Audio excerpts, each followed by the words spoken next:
I can't. That makes me giggle. Hi, That's a great guys. intro. So fun.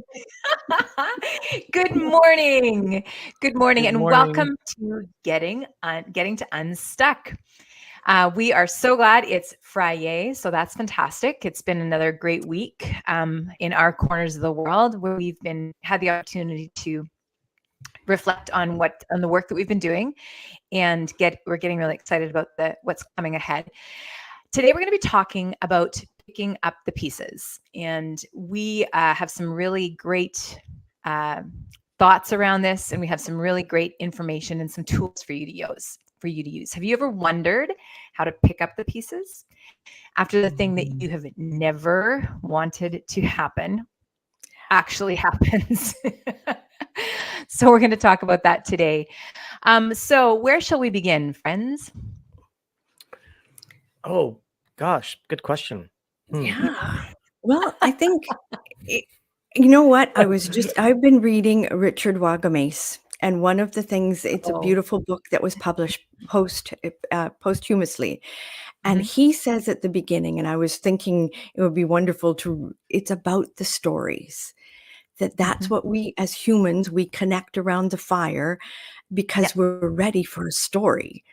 So Colin, why don't you tell us the story about Yeah, picking up the yeah. pieces? I mean, I think I kind of see my life in 3 chapters. And Thus far. at the end of each chapter, I really hit a major wall, or at least the first 2 chapters. Chapter 3 is going pretty well so far. And we can talk about why in a later session. But I know I hit a wall a couple of times and absolutely shattered everything in my life from A to Z, emotionally, spiritually, financially, business wise, relationship wise, where in the first instance, in my 30s, I everything fell apart. Sort of 15 or 20 years of work and career and ideas and targets and things like that, and it all came to a crashing halt for a whole bunch of reasons, which is another 20-minute episode, I'm sure. And then only recently, again, I kind of hit a wall where it was less dramatic than the first time, but certainly everything in my life needed to be reimagined, relooked at, recalibrated, reinvented. Yeah, everything. So those experiences really pushed me more into coaching, more into working with you guys, more into writing about fear and fearing less, and getting connected to what my mission is. But yeah, not easy, and certainly experiences that I'm happy to share and discuss, because I think a lot of people, and I think we all have had moments where we've needed to pick up the pieces, right? Shattered lives, shattered careers, shattered businesses, shattered ideas, shattered relationships, everything, right? So where do you start, right? Well, go ahead, Oh, Christal, sorry. go ahead, you. I just want to say that you used some interesting language. You said reinvented, reimagined, which is, for me, when I hear that, what I hear is you started by imagining, inventing, creating.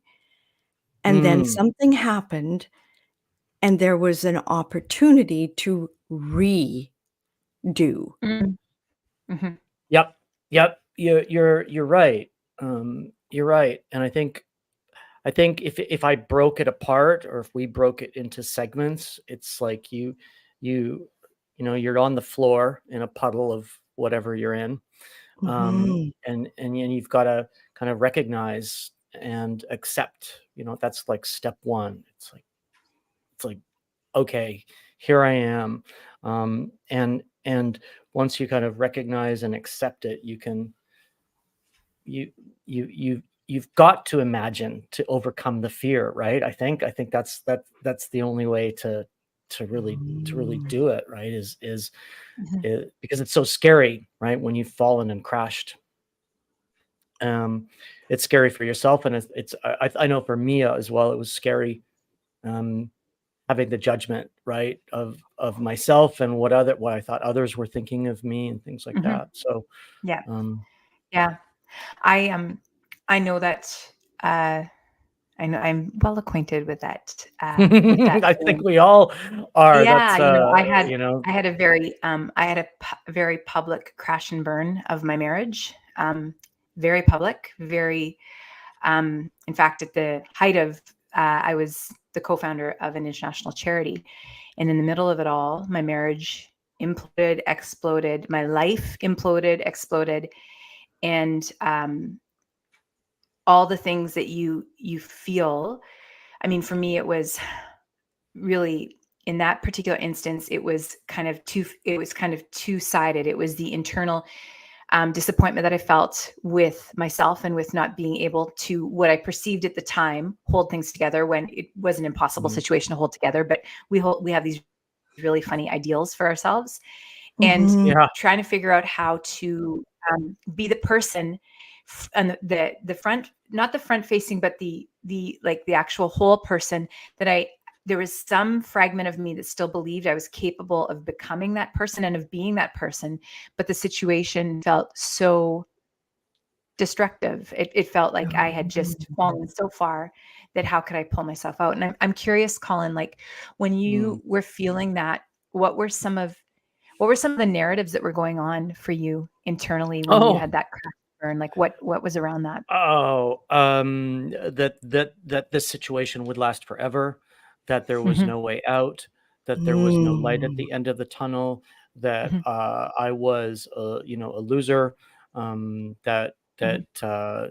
you know, my God, the amount of stories that I Yeah. was telling myself, Mhm. unworthiness, Mhm. useless, all of these things, and it's just Yeah. incredible how the society that we live in is so tough and challenging. And I think we spoke about it when we talked about this sort of the idea of the personal protection system that each of us needs to Mhm. have. Um, we live in a very complex world where we grow up with all these judgments and stories that Mhm. Mhm. just aren't true.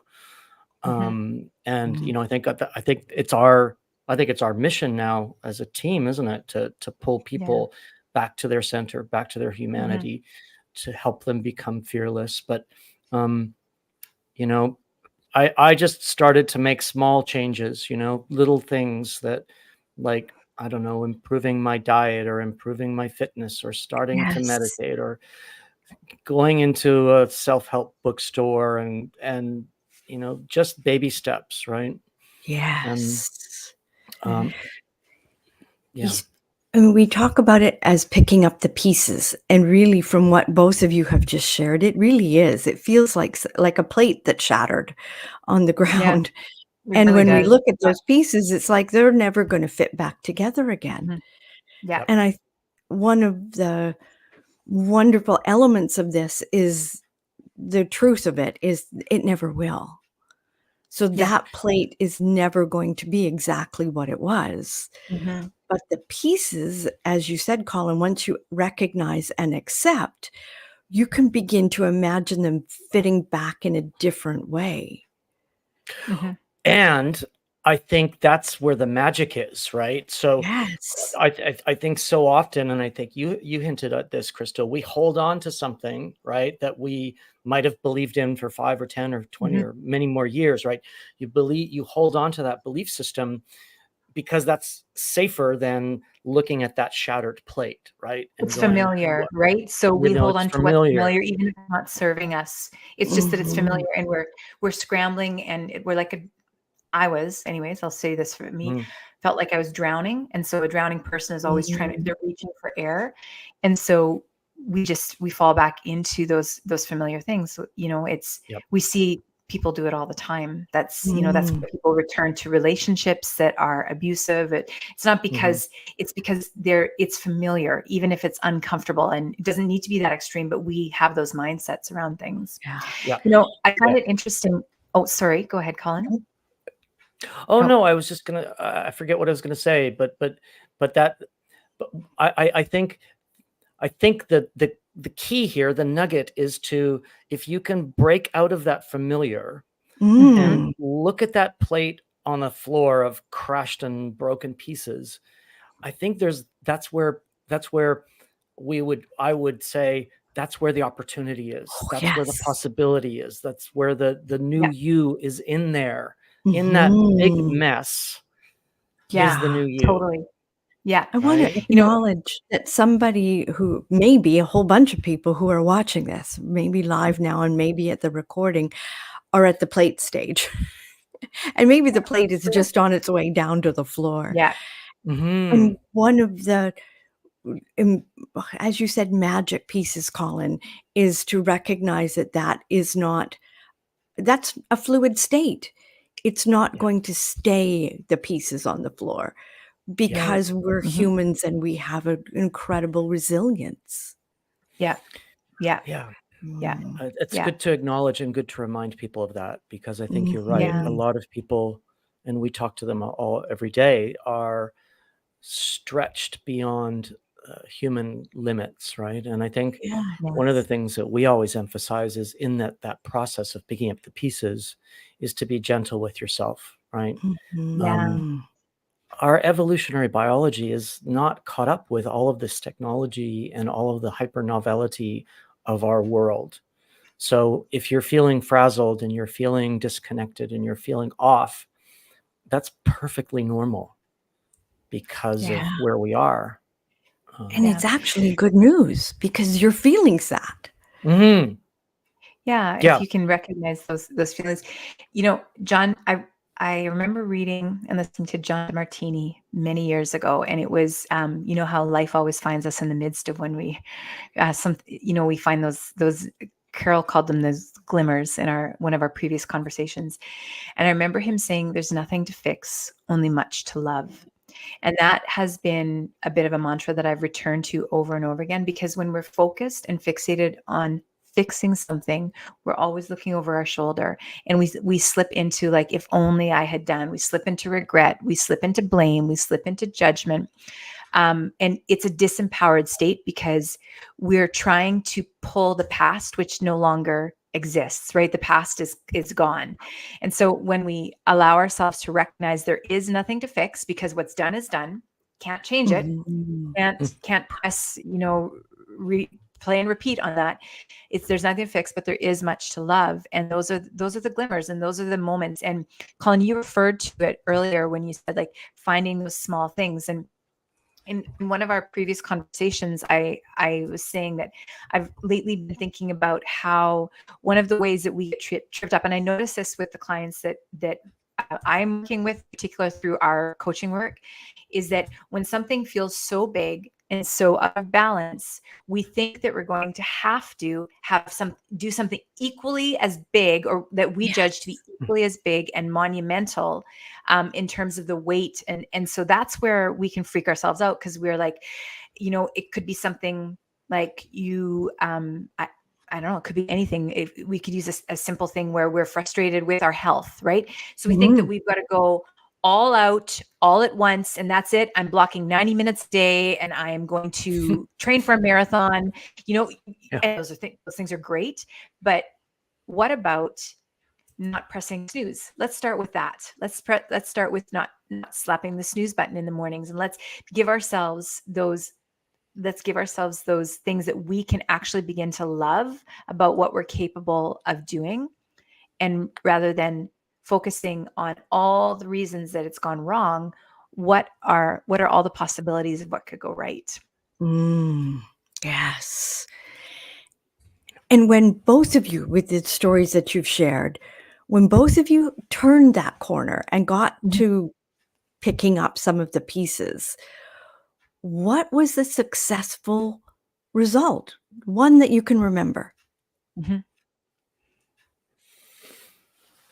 Go ahead, Crystal.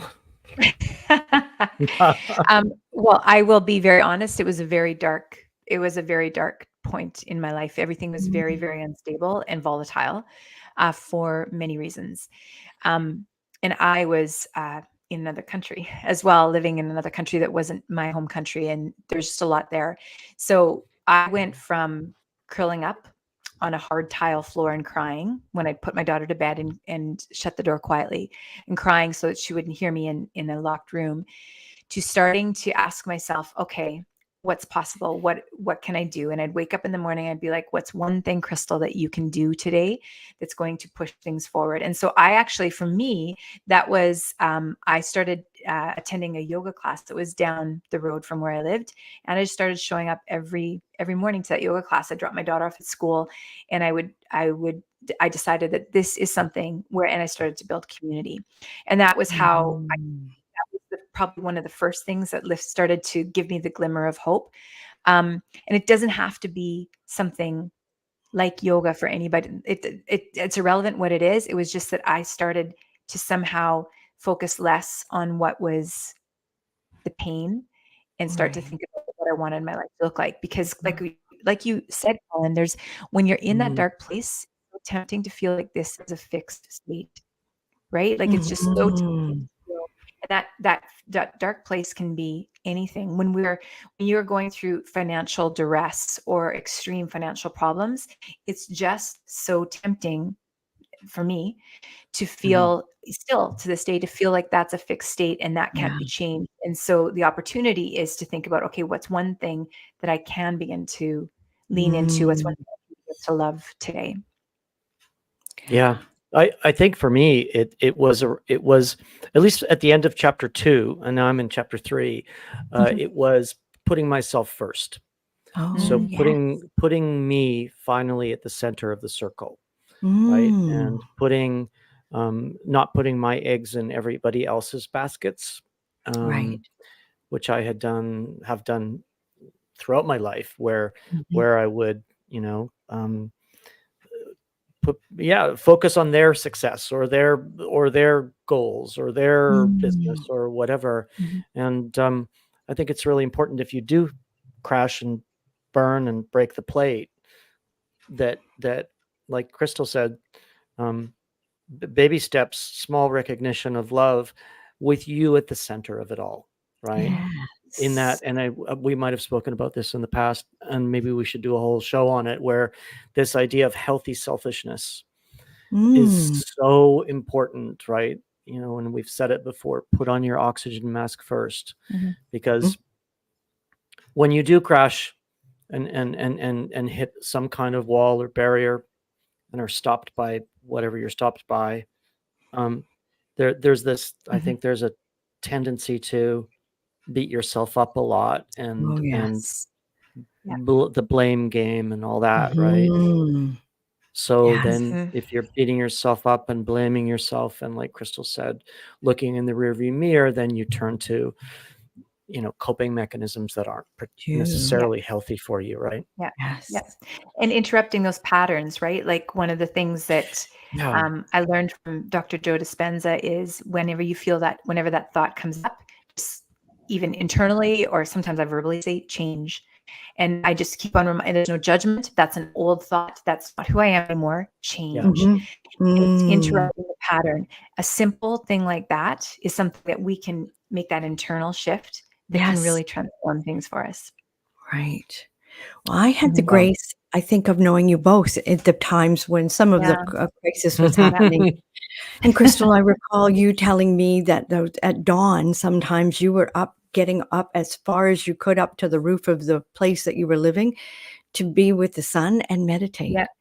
I remember you sharing that with me. And Colin, one of the things I recall about your time was that you began to take a look at your health and to discard some of the pieces of your intake of food that were not serving you. And it was what I remember from the grace that I had of being able to coach you both, was those were turning points. Yes. Yep. Absolutely. Very much right. so. They didn't feel like it at the time, right? They didn't feel like it at the time but I had historical evidence from other people that I heard, that I knew and I trusted, that this was something that could change things. And I just kept showing up. So what's our invitation to our audience today? What do we invite them to do? be gentle to yourself. I always say that. Be Yeah. gentle Oh, and yes. kind and judgmental, Mm. and those emotional stories that you're holding on to, if you let go of them, then you can begin to heal and begin to create that new plate, the new story. Yep. Yep. Mm. And we would Yeah. love to hear from you. Drop a Mhm. comment in. Tell us where you're at. What's your plate Yeah. look Yeah. like today? Yeah, exactly.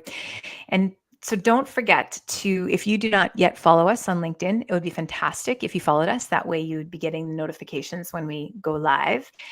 And as soon as we have 150 people, we can go live on the Whole Human Coaching LinkedIn page. Also, please check out wholehumancoaching.com, sign up for our newsletter, and you'll be getting some really great information and tips on how to continue to reclaim the story of who you are and where you're going.